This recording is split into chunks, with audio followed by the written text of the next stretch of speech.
You're listening to the Cricket Podcast. Hello, everyone, and welcome to the Cricket Podcast for our first Champions Trophy champion podcast of the Champions Trophy in 2025. We've got India v Pakistan, we've got England v Australia, we've got some other games, including Pakistan v New Zealand, which basically means, Pakistan have lasted two games, first team eliminated from their own competition, I reckon. We'll be talking about all of that and a bunch more stuff. I'm Jack Hope. I'm joined by Ross Legg, who is resplendent in his India top today. How you doing, Ross? Yep, I'm very good, thank you. Very good. The Champions Trophy is not disappointed, I think, lads. It's been one of those things that immediately has come out of the blocks. And unfortunately, there's no real surprises, but that's a good thing because we predicted where we'd be right now. So we either know what we're talking about or everyone knows what they're talking about. So not quite sure on that one. I guess, yeah. The good teams have won, the bad teams have lost. That was probably a fair way of putting it. Max, you're also here.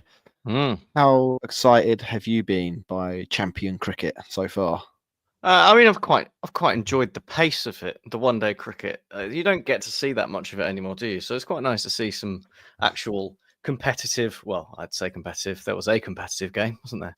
But just a bit of slower paced one-day white ball cricket. It's been a nice sort of background, comfortable, leisurely watch, and I've enjoyed some of it. I actually, you know what? First take. It's been a really long time since we've had one. I like it. I think that every game having quite a lot on the line. I can see the finish line. Sometimes these tournaments start and it's a bit Kafkaesque, aren't they? You've got no idea when things are going to end.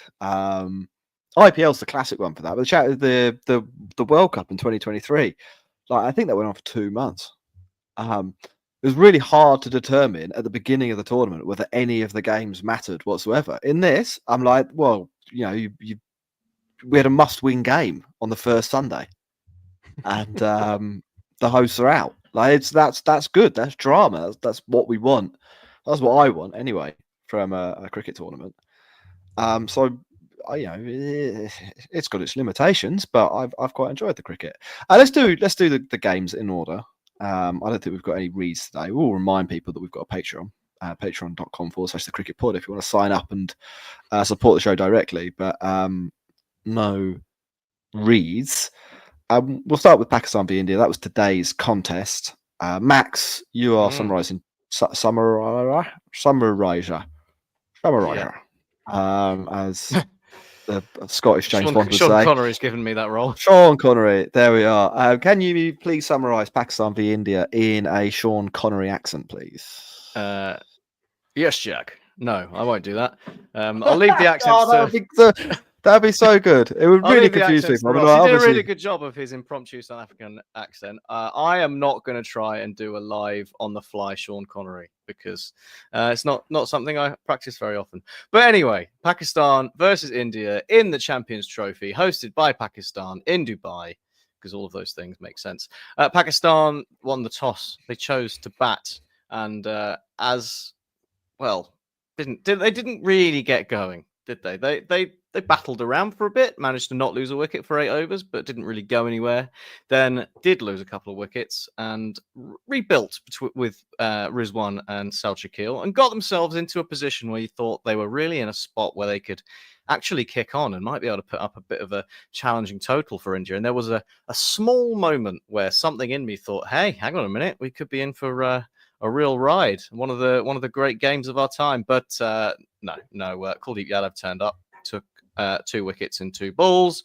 Harshit Rana got a couple. Akshar Patel got one, and it was all over in a bit of a heap. Krishtal Shah had a little cameo at the end with the well-made 38 off 39, but ultimately it was just as we feared. Pakistan not really at the races, ran out of puff, and they only managed 241, which was chased down with consummate ease by a very impressive looking India. And obviously the man of the moment today, Virat Kohli, managing not only to win the game for his team, but curate another 100 as well, which is always nice in a comfortable chase in an ODI game. It's nice to be able to engineer a bit of milestoneage. So well done to Virat. Shubman Gill looked like the man who was going to go and do that until he was undone by a bit of brilliance by Abrar Ahmed. Because I mean, he played one of the great cover drives today, Shubman Gill. There was a shot that I just sat there. I was just it made me happy. It was so good, and on the back of his 100 in the first game, it looked like he was going to take another bite at getting a second. But no, it was Kohli. He's back as well. Rohit's back because he scored some runs against England. Kohli's back. Don't drop them. India are the best. Move on. Yeah, it's India v Pakistan. We spend a lot of time talking it up. It obviously is a massive game. Like, this will be a very well listened to episode of the Cricket Podcast, so we should try and remain enthusiastic. I feel like I have seen this one before, though, boys. It was a little bit Fast and Furious 8 for me, this game, if that makes sense. I'm assuming there's 8 Fast and Furious. I'm assuming there's about 10, to be honest. You haven't seen them all, but you don't need to. Yes, I know. I know. I knew what was going to happen in this game. Pakistan were going to have like one moment where they looked like they were in control, and then India were going to crush them. And there have been, I think, in T20 cricket, there have been a couple of probably more interesting games than that. But in 50-over cricket at ICC tournaments, I literally cannot remember. Well, actually, no, I can. 2017 Champions Trophy, the last time that Pakistan turned up. Maybe they've. I mean, I say that they might have only played each other twice in 50-over cricket since then. So perhaps everything that I'm saying here about Fast and Furious 8 is wrong, and it just feels like that. But I wasn't shocked. Good team beats bad team was my main takeaway. Do you know what it's actually like? It's New Year's Eve. That's what this game is. There's a lot of expectation on it. Everyone's really excited for it. Everyone goes to a party of some description, right? And everyone's kind of watching it. And then you only get kind of like one good New Year's Eve every few years, don't you? And unfortunately, every other one, you'll just be like, yeah, there's just another New Year's, some fireworks went off. Virat Kohli scored 100. Yeah, same old stuff, really. Some awful drop catches always in this game. Same old New Year's Eve for me. Yeah. Max, can you pinpoint where India are better than Pakistan? Yes, the answer would be you don't really need to pinpoint it, do you? I need a lot of pins, Jack. How many pins have I got? Well, there's one thing that kind of, aside from the entire batting lineup, there's the one thing that kind of stares you in the face is the fact that, especially when you look at where they're playing in Dubai, you have an India team that's got Akshar Patel, Kuldeep Yadav, and Jadeja bowling 36 overs between them, and compare that with what Pakistan have. Abrar Ahmed has been pretty good so far. He bowled really nicely in this game. He only went for 28, but he only went for 28 because India didn't need to take any risks. He got Shubman Gill out with a really good delivery, and after that, it was pretty much a case of, well, let's just see him off because the other two spinners that we have to face are Kushal Shah and Samanaya, and that's not good enough, is it? It's like England, basically. It's almost identical in terms of how the bowling lineups are set up, isn't it? There's three pacers, a good leg spinner, and then two bits and pieces spinners who are trying to make up a fifth bowler between them, and I don't think it works. And you compare that with what India have got, and they've got options. They've got 6 very good options, and that's going to make it very difficult for any team to beat India, especially with the in the middle overs and trying to keep the runs ticking, which Pakistan failed to do, and that's in no small part because of how good India are with the ball. Yeah, Ross, at one point, Pakistan did. I mean, to give them credit, to give them some credit, they did get to 150 for 2. There was an outside chance that they could get 270. Did they blow it, or was that a little bit of a mirage? And actually, they had no capacity to take the game to India. So I think when Max talked about it earlier in the kind of map summary. They didn't go anywhere quickly, right? If you look at all their batters, only one batsman hit over 100 strike rate in the entire game, and that was Harris Ralph right at the end.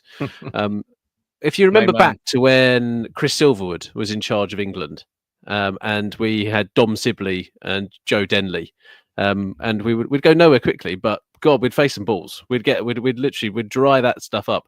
They're kind of taking that approach to ODI cricket, and it's really, really painful to watch. And I think when they got to that position, they must have been feeling, oh, we're well positioned here. We could do some damage. But as we said in our preview show, they don't actually have that many players who can cause real damage, especially against a bowling lineup who's really quite good. Yeah. So, and one of the main guys that they do have that can do that injured himself after about 7 balls of the first game. and they don't have a plan B at all. They're just like, no, this is how we play this level of cricket. They've got the whole Pakistani Super League. I don't understand how they don't have some more exciting players coming through where they've got a domestic tournament that is seemingly should be producing better domestic talent, both from a spin perspective and from a batting perspective. And yet they turn up with one spinner, and Abracadabra is pretty bloody good. But he's not even the same league as Kuldeep Yadav. And it's really quite disappointing to see what this team is. Like Shaheen Afridi, he's not a number. He's a tail end, really. Today. Yeah, he's a tail ender. Kushdil is shown that he can kind of bat, can't catch, like that catch he dropped off Shubman Gill earlier, absolute sitter. And then some of the other players just flattered to deceive a little bit, but it's because of the pressure the top order put on those people. They have to come in, they have to hit from ball one, and that is really bloody difficult to do so against a good lineup. But you saw Mohammad Rizwan today, captain. He was well set and threw his wicket away against Akshar Patel. Like, it was nowhere near it. And again, it's have these people actually taken responsibility for what they're doing? No, they haven't. And then they put too much pressure on the lower order, who just are not equipped to do it from a skill perspective. He was dropped 2 balls before as well, wasn't he, Rizwan? A skyer that Harshit Rana. It was a good effort. He had to cover a lot of ground and ended up spilling the catch. Didn't make India pay. It was a weird way to get out as well. I mean, I don't really associate Mohammad Rizwan with wild hacks across the line in the 30th over or the 33rd over. I guess. I mean, like, you talk about the pressure that Pakistan put on themselves. I do think a lot of this comes down to India being really good. Yes. It's not a joke, is it? The Akshar Patel, Kuldeep Yadav, and Jadeja are the 3 spinners. I mean, all 3 of those walk into basically every other team in the tournament. I can't think of another team that doesn't take one of them. Maybe Australia probably Australia take Glenn Maxwell over Akshar Patel or something like that, don't they? But they'd find a way to get Jadeja in.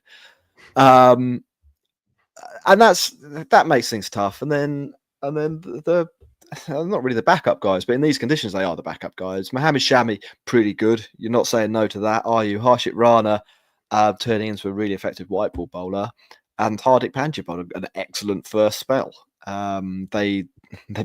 The Pakistan team didn't really have an answer to that.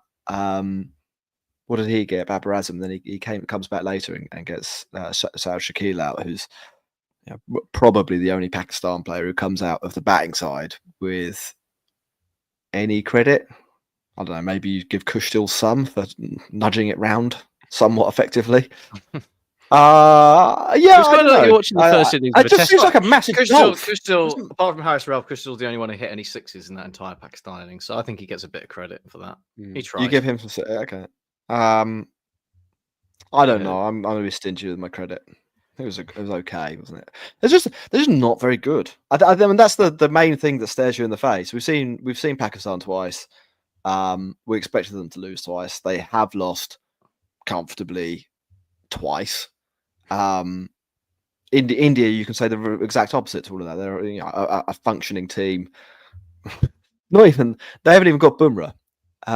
Still very easily dispatching Pakistan and Bangladesh, and like they haven't had to get out of first gear, have they? Really? Their bowling is so strong. Perspective. Yeah, their bowling is so strong. And then today, like, normally I absolutely hate it when people manufacture their own hundreds. But in this thing, Pakistan just let Kohli do it. Like literally, they were so bad that Kohli could just do whatever he liked. There was no way Kohli wasn't getting a century today. Like there was just every single time Pakistan put them in this situation, Kohli's just licking his lips, being just like, God, I really hope that Sharma or Gill get out. Yeah, I mean, it was a perfect day for Kohli, really, wasn't it? Like you're playing Pakistan, they get 244, which is probably 100 runs fewer than they needed to actually beat India. But it's the exact amount of runs that Kohli's got, like a good shot of getting a ton chasing. He bats entirely without pressure. The opening batters, they do enough to basically put the game out of reach. Take the edge off. Yeah. And so he comes in and I could just meander his way to 100. It's no. I mean, like you'd love to be Kohli, wouldn't you? In this circumstance, is what he was born to do is cash in this century, this free century. What a time to be alive for Virat. Can't do it in any other format. But giving Pakistan doesn't matter. You're only as good as your last innings, mate. And he's hit 100. A mediocre chase. The man is to rise to the occasion. I mean, like, there's not. Yeah, people will be tuning into this because obviously it is a massive go. People want to know our thoughts on it. It's really hard. Sometimes these games, it's really hard to give. Yeah, it's a blueprint because it's followed. Yeah. Like there's nothing extraordinary has happened in this match at all. There were a few dropped catches. They were quite fun. Kohli got a ton. Hats off to Kohli. The India spinners bowled well. All of those things. Yeah. It's a very easy cricket bingo win, isn't it? To be honest. Yeah, it's quite. Shubman Gill and Shreyas did the job that they needed to do. Shubman Gill looked really good. They got a good ball. Yeah. What else? Yeah. What else really happened? And it's quite nice. It's quite nice to have some consistency. You know, in a world where we don't know what Donald Trump's going to say next, based on whether he's had Weetabix for breakfast or a Big Mac. It's nice that there are some things that remain consistent, and this can be one of those things. One of those things that makes us feel comfortable because it went how it was supposed to, and we don't have to be taken off guard by things. Cool. Should we take a break? We'll come back and we'll do England v Australia.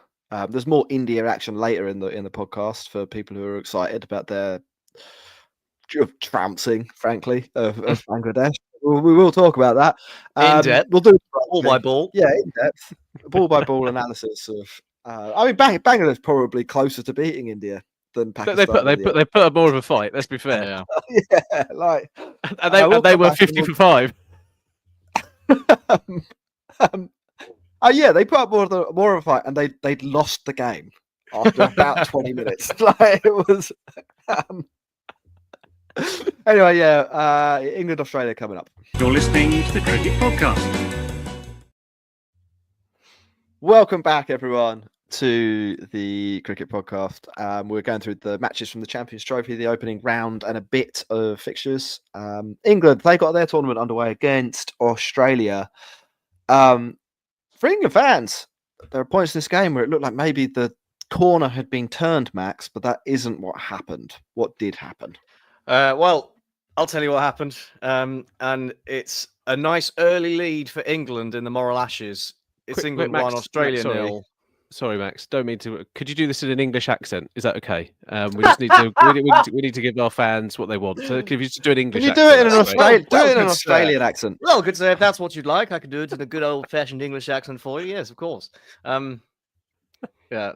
This can't be a thing, guys. Oh, come on. Oh, come on. Give the people what they want. Give the people what they want. Give the people what they want.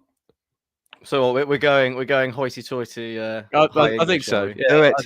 Do it. Well, like I said, it was a big game for England against the Australians in their first game in Group B, and it was yes an opening salvo for England in the Moral Ashes. They've gone 1-0 up because Leeds-born Josh Inglis is the man who in fact did the damage for Australia against England. Ben Duckett on the English side, 165 of 43, an absolutely stupendous innings from him, helped helped out by Joe Root. But unfortunately, England left a few out there, despite that excellent innings of Ben Duckett. Livingston couldn't see them home. Joss Buttler held out, and it was a very good effort from the Australians to keep England to 350. And like I said, it was Josh Inglis who did the damage for the Australians. 120 off 86, an absolutely outstanding performance from him after England had made some early inroads and looked like they may be on top. But him and Alex Carey saw the Australians home quite comfortably, helped out by a lovely 32 at the end from Glenn Maxwell. And it was, well, a bit of a shame for England, wasn't it? But like I said, very important to remind everybody that Josh Inglis was born in England and he moved to Australia when he was 14. And England would never have used any player who was not born in England in their side. And it's very, very important to remember that. And I don't know why I ended up doing some sort of weird Boris Johnson, but I enjoyed it. I enjoyed it. Yeah, it was good. Yeah, you can take your pith helmet off now, Max. Thank you. Yeah, I'll remove that. Here's what I think about this game. England, they played really well for 75% of a cricket match, which is better than 10%. Like previously, that was the record. Or, in recent history, that's the record. They've done 10 good overs out of 100. Here, I think they do 75 good overs out of 100, and then so unaccustomed to a situation that should have been basically a formality of a victory, when Australia were 140 for 4, still needing 200 runs, staring down, maybe early inroads into a tail. They fell to pieces, and lost comfortably. Like it wasn't a comfortable victory for Australia, but it was a comfortable margin of victory. Ninth highest chase in ODIs of all time. It was, so not a bad thing to do. Can we just address the English point first and foremost, because it's really bloody annoying, and the BBC are the people who are doing it. It's embarrassing from the BBC editors, in my opinion. Like, English absolutely twats it. And Australia, as you say, they pretty much canter home, right? 2.5 overs left, and yet all of the headlines on the BBC, which an awful lot of people get their cricket scores from, not loads of people go on the ESPN, Cricket Info, etc. And yet it's them trying to be like, oh yeah, he's actually English, so it's kind of in a way an England victory. It's just fucking awkward and tragic. Or am I getting irrationally annoyed at this? No, it's like we've done national stereotypes a lot on this podcast, but England whinging is a thing, isn't it? And basically, some editor wanted to whinge that a man who, I don't know, how old is he now? 30? He spent more than half his life in Australia. I think they can have him. Have you heard of a guy? If he was 16, have you ever heard of a guy called Ben Stokes, guys? I don't know. I don't know if you know him. Or Jonathan Strauss, you name it. Tom Curran, Sam Curran, they've still got the accent. We are the owners. Or maybe that's why Sam Curran doesn't get to play anymore. Maybe that's it. It's not a thoroughbred. We're going for pure. Pure blood. Baz McCullum is now actually, we've got the government and the opposition all fanning around doing their best because Reform are doing well in the polls, trying to be as anti-immigration as possible. Maybe that's happened with the ECB as well. Oh, well. If we ignore the bit where they invited in a load of investment from overseas for the 100 for money. But anyway, it's really, really tragic, and it's just pathetic. But let's talk about the cricket. Australia were brilliant, I thought, in this game. As much as it was I thought they managed it brilliantly. English obviously pulled something out of the bag, but the way in which they managed the game, you saw here the difference in their bowling lineup because Stark, Hazelwood, and Cummins are all not there, and we wondered how they would fare. Steve Smith's captaincy, I thought, was actually pretty good up until we gave Marnus Labuschagne the last over, which was very questionable. I was just going to ask you about that one. I liked him kind of rotating the bowlers through, and it's actually something that I thought Joss Buttler was going to do a little bit more of, because Carse got absolutely pounded, pretty much went at 10 and over, and England didn't have anyone to turn to because they've jettisoned Sam Curran, as you mentioned, Max, and they've got rid of Will Jacks. There's nobody in that lineup who can do a few more overs here and there. We don't have a Matt Short kind of to open the batting, which would be Will Jacks equivalent, because we've said we need to pick 3 wicket keepers in our 11. And so it is that difficulty of what Australia have picked up from an 11 perspective and their squad, and the flexibility that then given to Steve Smith meant that they could do something good here. And England missed out on an opportunity. Ben Duckett could not have given England a better platform to work with. Joe Root batted well as well. But again, Joss Butler, Livingston not firing at all, and Harry Brook failing yet again. And England squander what should be a banker, right? When you're in that position at 30 overs, you should be looking to push nearly to get to 400. And that would have probably been a bit too far for Australia because it would have had to go at an earlier pace anyway. So, yeah, it's a real missed opportunity from England. And it's a combination of what, 3 senior batsmen not delivering, and then the bowling unit, unfortunately, running out of options. I don't know about that. I think England batted pretty well. And I know people will be like, oh, Australia chased it down fairly well. But the 351, that's a good pitch, right? It's a fast outfield. But 351 should be more than enough runs. I think Aaron Finch on comms thought 320 would have been about par.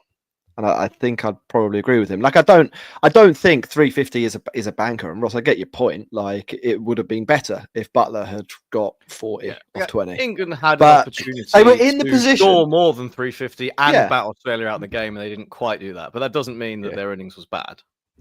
They did well. Like, they did at 30 overs. They scored another 150 runs with their last 7 wickets, which is fine. That's okay. That's probably about what you would expect to come to end up with. I think the batting gets a very strong pass mark. Obviously, but that Ben Duckett, if you've got a guy who gets 165, it does. You'd like to think that someone else would really, really back him up, but that's not how cricket works. It is a feast or famine sport. A feeling of a missed opportunity. I think you can definitely praise England and say the batting was good, especially when you think about the lead up in India with England getting good starts and completely throwing it away. And Ben Duckett didn't do that this time. He properly made up for a few of those situations. But there is still a sense of what could have been. It was a fucking deck. What could have been? It was a road. What could have been is if they took a few more wickets. Like, that's the problem here.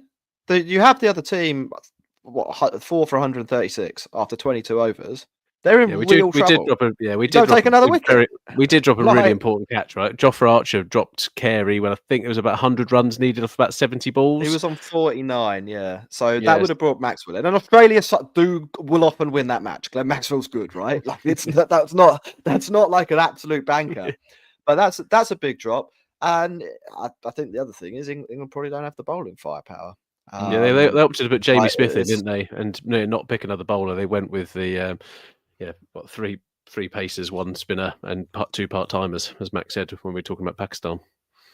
You need somebody. You need one, probably, of Wood, Archer, or Adil Rashid to take an extra wicket, and they didn't. They're the three guys that you look at. Adil Rashid bowls economically. The other two go for 82 and 75, so they're not even keeping the runs down. That I think is where the game is seriously lost. I think England. You need that more. You need that extra wicket. Yeah, and you're on a. It was a deck, right? It was a flat pitch. It was a good batting pitch, and that means it's a bit trickier to take wickets. So the way you do it is building up pressure and making, the Australians, whoever you're playing against, play more high risk shots to get what they need. And England don't really have bowlers, it would seem, capable of doing the bit where you try and keep it a bit tight.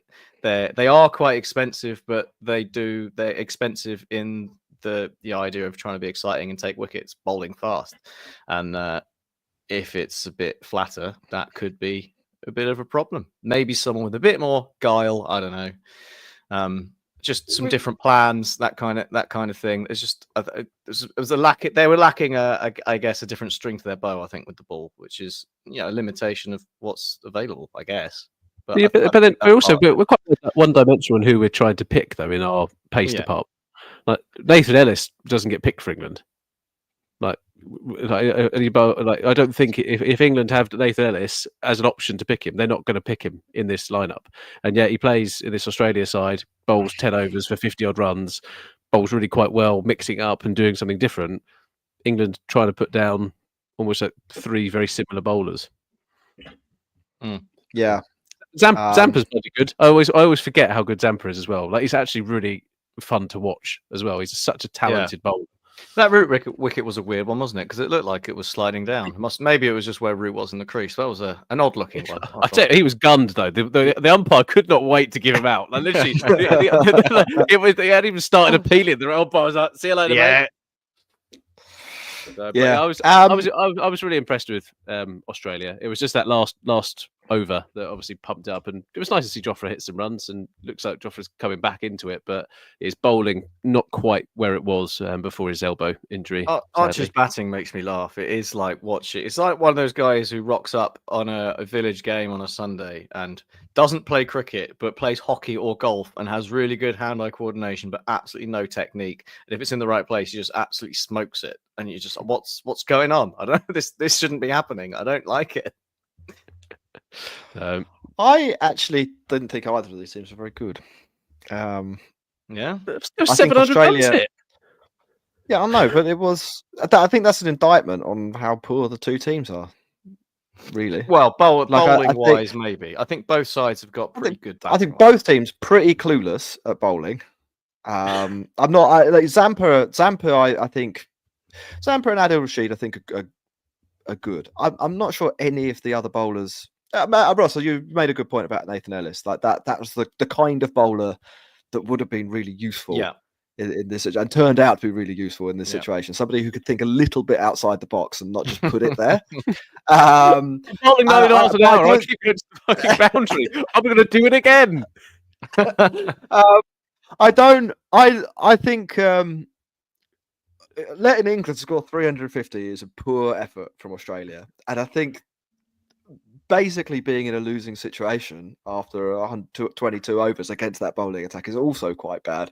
I think really, and obviously he's the hero, isn't it? Like Josh Inglis has bailed them out big time. I don't know if that's I'm going to say it now. I think Australia are going to get knocked out in the semi-finals. I think whoever they play beats them. I'm happy to have that thrown back in my face later. But I actually saw these two teams. Clearly the better team won. If there's one of these two teams that's going to win the competition, it's Australia. I don't think anyone here is disagreeing with that.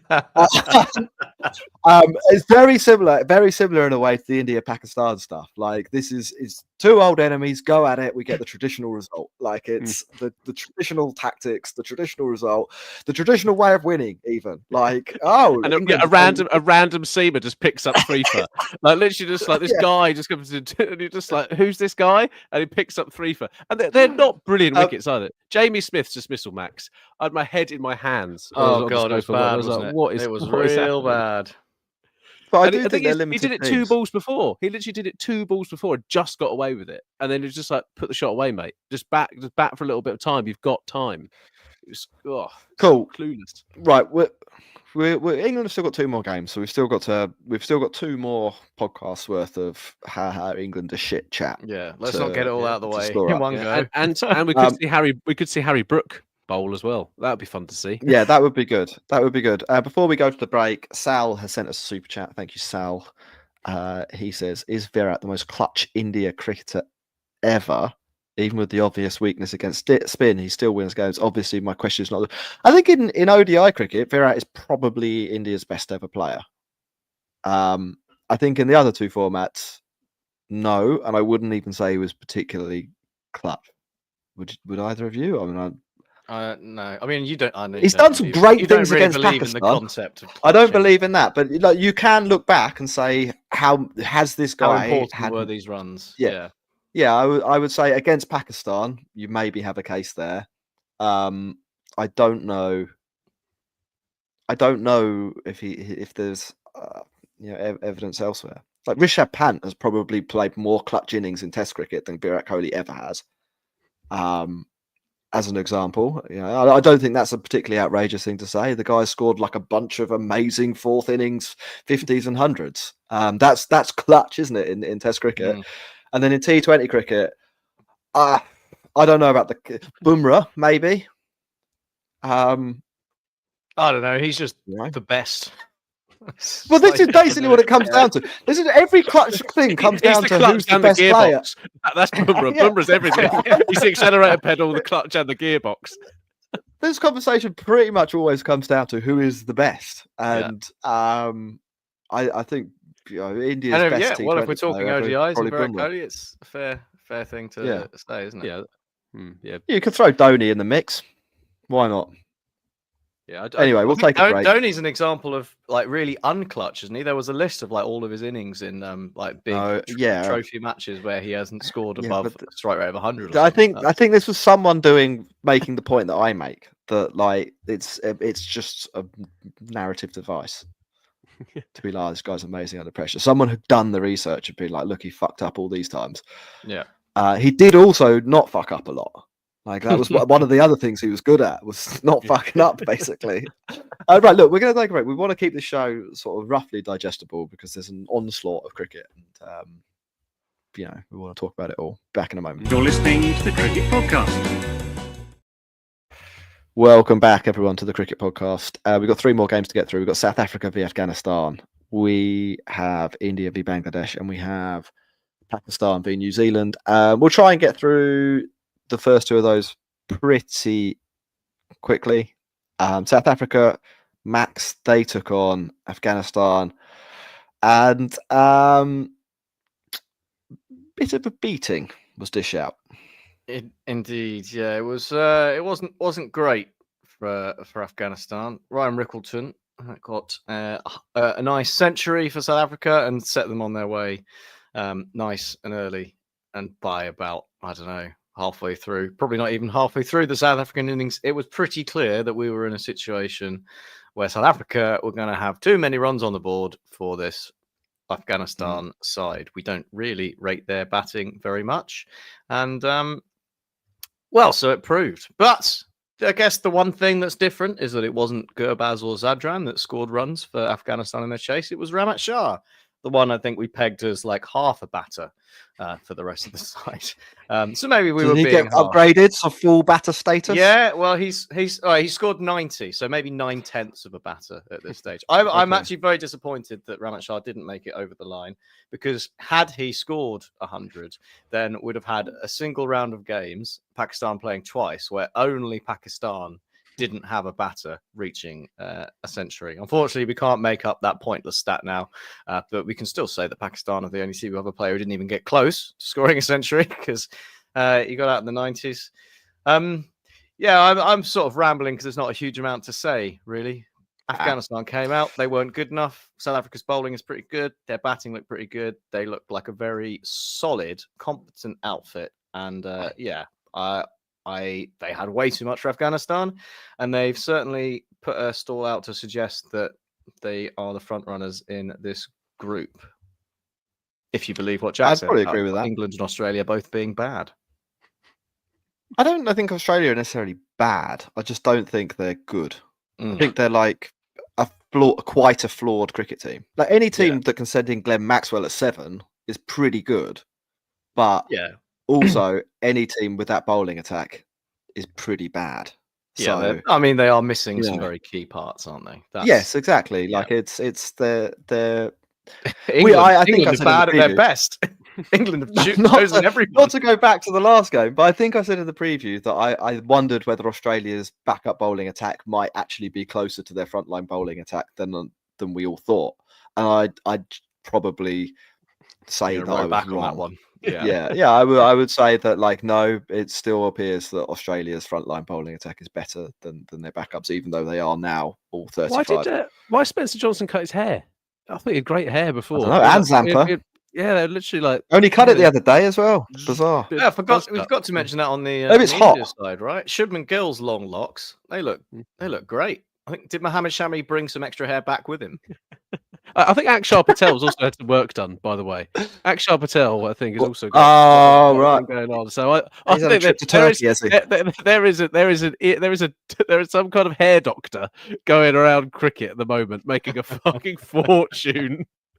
There always has, though. You know, it started with Shane, didn't it? Shane Warne and Michael Vaughan at the back of the Daily Mail. I remember that. Yeah. It's a rich history of hair replacement follically challenged therapies. men. All that Anyone, time Like in a standing hat around in and the sun all heat. day. Yeah. Yeah. Or just Right, just in this wearing a hat all game- the time. Too much friction. The I only think. thing I would add.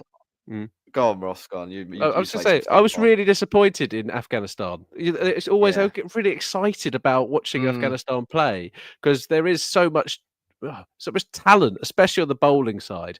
But this was the worst I've ever seen Noor Ahmed bowl. He was really poor, like really poor. Rashid Khan didn't really work his magic. The only way he got Ryan Rickleton out was lobbing the ball straight back at him, which was quite a fun dismissal. It's fielding. Yeah, it was a good bit of fielding. And then Mohamed Nabi's 40. She said, I read a interview with Mohamed Nabi that he says he wants his son to play with him. That's when he'll retire. So until that happens for Afghanistan, he's going to keep on playing. How old's his son? He's in the under. I think he's the under 18s for Afghanistan at the moment. Okay. So yeah. So 29. Wee. Hey now. Yeah, that was a cheap joke. Yeah, I agree, Ross. I think Afghanistan will be disappointed with their effort here. They I think would have backed themselves to bowl better than that in most games, and they're not going to win many games against South Africa chasing 315. They probably need at least a 2 and a 5, probably lower to begin that combination of numbers. 2-5-0. I think they're in the game. Yeah, quite a long way off. I think you're right. What I did like was South Africa's bowling as well. Like Jansen looks like he's a different player from like 2-3 years ago. He is like he's gone into my favourite 11 like in cricket now, and I think he's at Punjab Kings, isn't he, for the upcoming IPL? I think he's going to be an absolute handful. The Afghanistani batters very much struggled, which was always nice to see left arm rockets coming out. Rabada's handy first change as well, isn't he? It's a bit unfair, isn't it? It's a bit unfair. Yeah, that's a tricky one to negotiate. Yeah, when he clean bowled Ibrahim was just like, man, it's not even fair. That was such a good ball. I'm nowhere near it. Off stumps, miles out the ground. He's impaled the wicketkeeper. It was that good. Is it the best paces hack in the competition? Probably. I think England's is the fastest, but we're not the best. Oh yes, yeah, it's definitely England's definitely. Yeah, it's what it is. It's about stacking miles per hour on top of each other. So England, they're 270 strong. This South Africa team probably 260 on a good day. So England are 10 better. Yeah, they would have their own. They would have their own Arsenal, wouldn't they? But Nortje's out injured and Kurtz is out injured, so they've still got two big players. And Gidi is a good backup bowler to have in your lineup, if I'm perfectly honest. Talented, yeah, good team. South Africa, good team. Next on the list of games, India v Bangladesh. Max, can you provide a summary that is longer than the amount of time Bangladesh were in this contest? I reckon I could. Yeah, you've got the equivalent of 8.3 overs. Yeah. Who is bowling these overs, and how long are they taking to get through the overs? It's Jadeja. Oh, it's done. It's over. They're already out the game. We finished it. I haven't even started the summary. Yeah, so it was the first game in Dubai. It was there was an interesting decision to make before we even started the game, because Bangladesh won the toss and they chose to bat first, which I found very surprising because, as we alluded to in our preview show and was mentioned a couple of times on the day, Sharjah has one of the biggest not Sharjah, Dubai. I don't know where Sharjah came from. Dubai has one of the biggest chasing biases in one-day cricket, mainly because of the dew that tends to fall. But apparently the groundsman said there hadn't been much dew so far this year because it hadn't been that hot. And they were actually expecting the pitch to deteriorate as the game went on. So Bangladesh decided to bat first. And it was a terrible idea because they were 35 for 5 inside 8.3 overs. It was abject from a side that, I mean, we didn't really rate anyway, but they proper shat the bed. It was really bad. And it looked like being an all-time dunking in the Champions Trophy. But the credit where credit's due, in particular to Jacare Ali and Tawid Hridoy, who came together and put a bit of a score on the board. 100 for Hridoy, 68 for Jacare Ali, and they ended up on 228. And almost felt like they could have got a few more at the end, but a few quick wickets for the tail meant that India wrapped things up without too much more, I would say, damage being done, but too much more annoyance being caused to their bowling attack. They got just enough runs for the advertisers. That's what they got. Exactly, yes. Just enough runs for the advertisers and for Shubman Gill to score a century. Because if there's one thing this India side can do, it's chase down a modest total with mostly ease and get someone to 100 in their process. But I mean, there were a couple of wobbly moments. I think when the fourth wicket fell, when Akshar Patel went 30 overs down, 144 for 4, they were ahead of the game. But a couple of wickets more, and maybe one of the all-time outrageous comebacks in the history of cricket could have happened if the pitch did start to deteriorate further. But KL Rahul saw things home alongside Shubman Gill, and it was a pretty easy win for India. And it is probably also worth mentioning that had Rohit Sharma not dropped the dolly of all dollies to secure a hat-trick for Akshar Patel in the first innings, it would have been over in about 5 minutes because that would have been that. But no, he totally duffed that one. And, it was a dream. It was a dream first slip catch off a spinner as well. It was like right. It was tit height, literally just getting there. Pants. Yeah, there was another drop as well, wasn't there? A few overs later. I can't remember who the culpable party was for that one, but yeah, there were a couple of moments that Bangladesh got away with in as well as they did to fight back and make a game of it. It's okay if it's against. This is the problem, right? If you, like England dropping a catch against Australia, you have to take all your opportunities against a team like Australia. Against Bangladesh, they can afford to take 13, 14 wickets. You can almost think, well, maybe it's a good job we did drop that so that we got a bit of a run out and we weren't left cold for the game against Pakistan. We got to see what the pitch plays a bit more. Do you reckon India would win this tournament if they weren't allowed to catch the ball?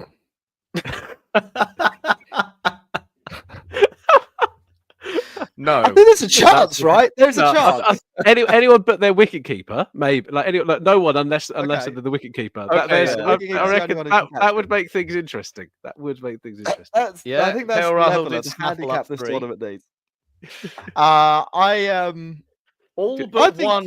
All but one of the wickets against Bangladesh was caught, Jack. I know. Three by they won Rahul pretty easily.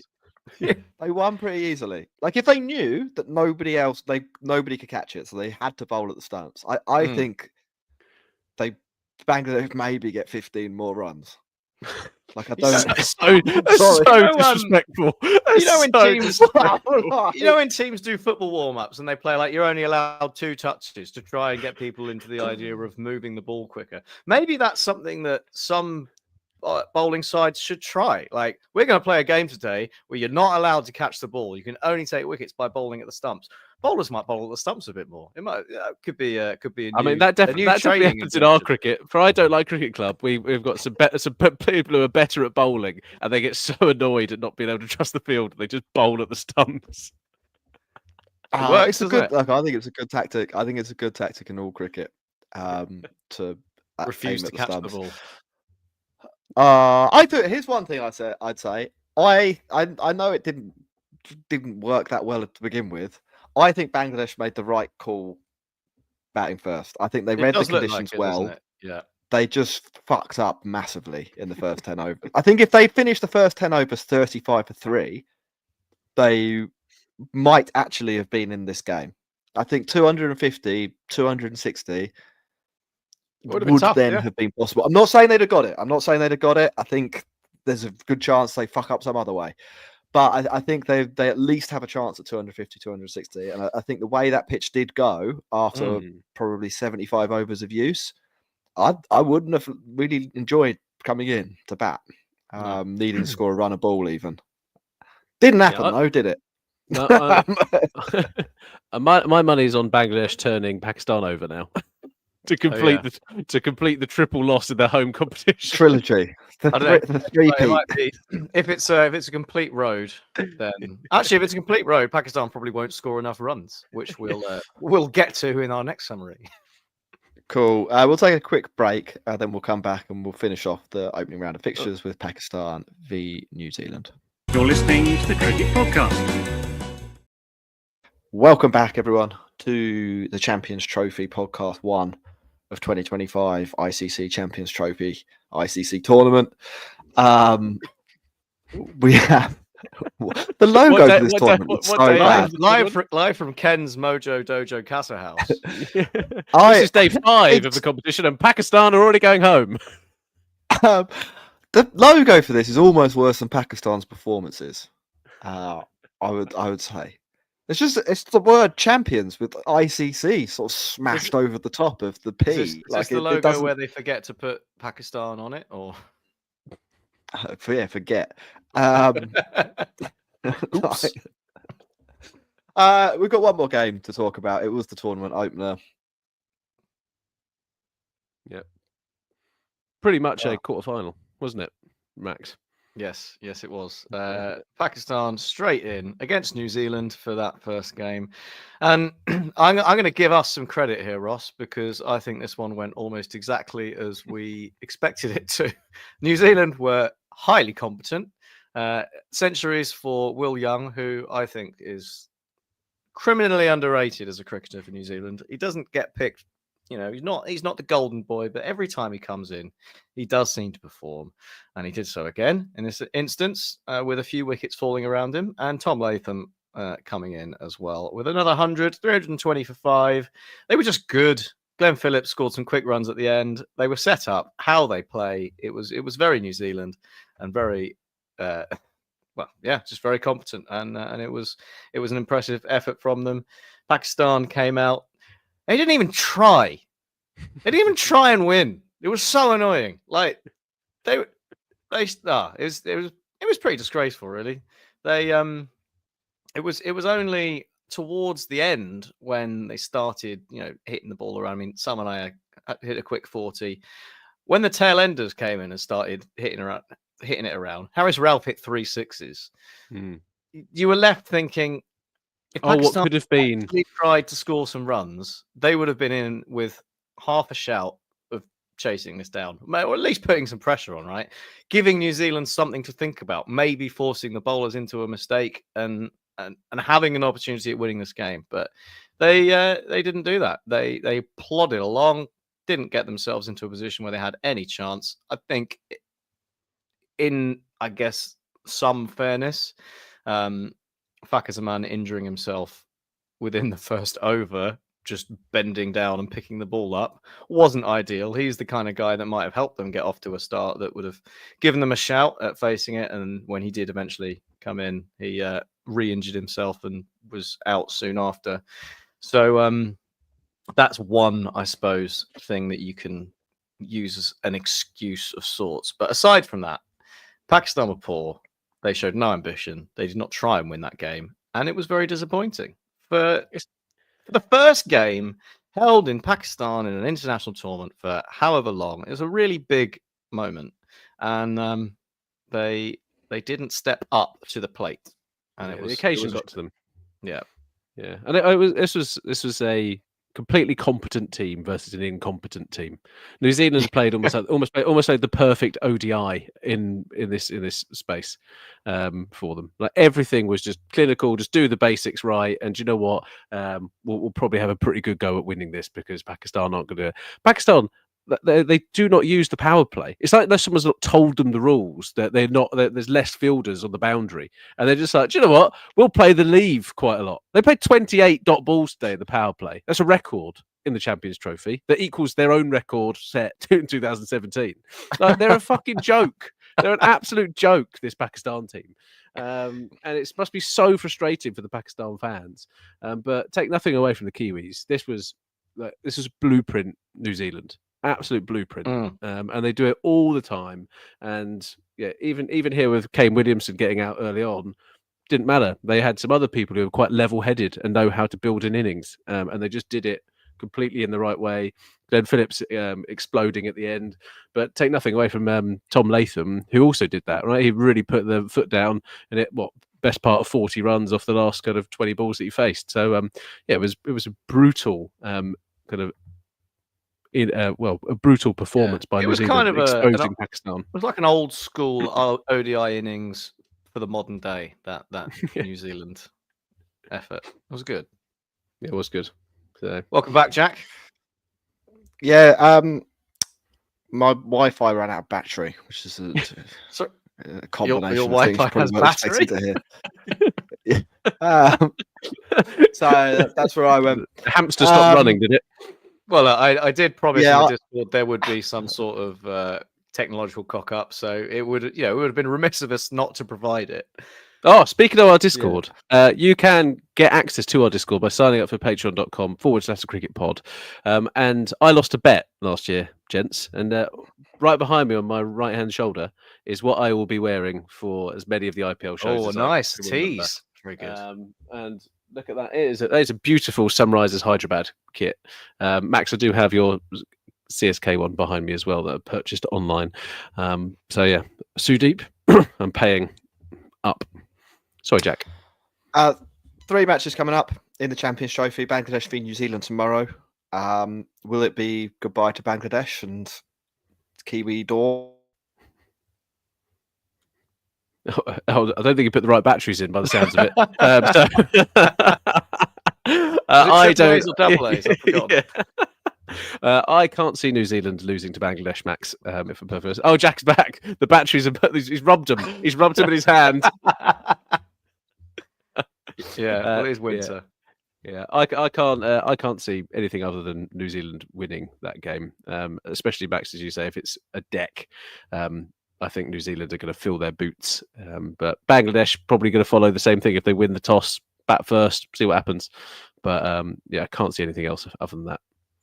No, I'm with you. I'm with you there. I'm afraid I'm not gonna. I don't think I've got the balls to be edgy and suggest that Bangladesh might win this one. But you never know. At least they put up more of a fight than Pakistan, so that's something. Exactly. Tuesday, though, Tuesday's a big one. That's the Australia could book their place in the final, so could South Africa, really, and consign England. Well, not consign England to being sent home, but basically, this is for put themselves in the semi-final. This is for winning the group, isn't it? This is the game to decide who wins Group B. It's not. Let's not beat around the bush. Maybe they'll end in a tie. Have they got super overs in this? It kind of feels like they probably get rid of the super over in these, but they'll probably bring one in if it is suitable at some point for. Oh, we've brought out the bowl off from the 1990s. Come on. Those videos are great. Going back and watching some of those, like there's There's a West Indies. Is it West Indies Pakistan? I can't. But there's one where they just can't hit the stumps. You're professionals. Like just bowl at the stumps. You're fine. If they'd done through the training regime of playing with a team that refused to catch the ball, wouldn't have this problem. So, Max, I've got a left field prediction here.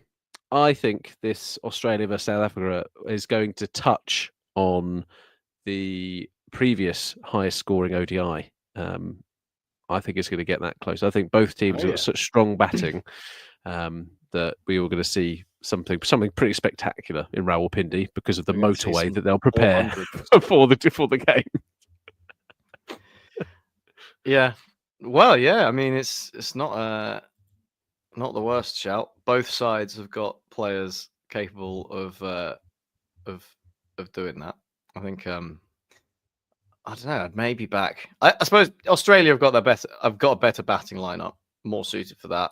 But South Africa have got a better bowling attack. So they've also got Klaassen. Yeah, although he didn't play against Afghanistan. So if he's back for that'll be quite big. That could be key actually.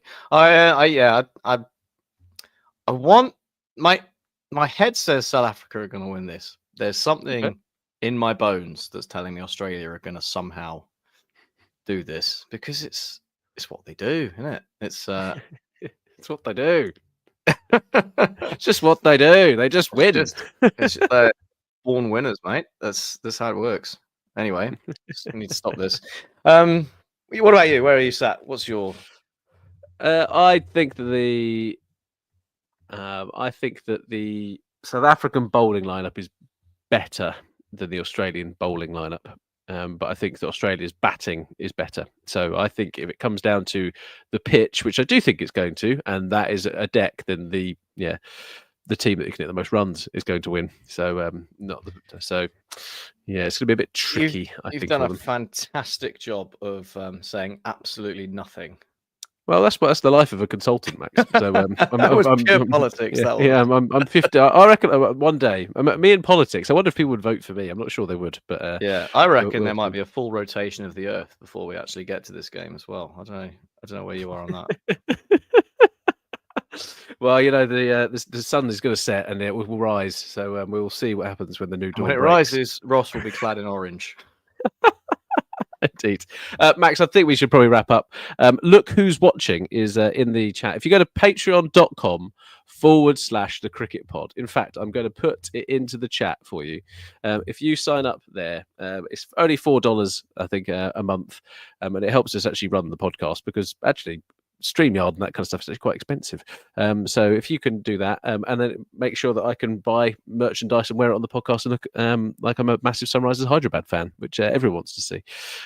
Max, it's been a pleasure. We've lost Jack because he's probably, I don't know what he's doing with his batteries. Had to take him out the TV remote and sort that out. But yeah, we'll see. But we'll be back later on in the week. Not sure which day yet. Depends on what happens in the cricket, TBD. I can imagine. Yes. Indeed. So have a nice evening, everybody. And thanks for coming. Goodbye.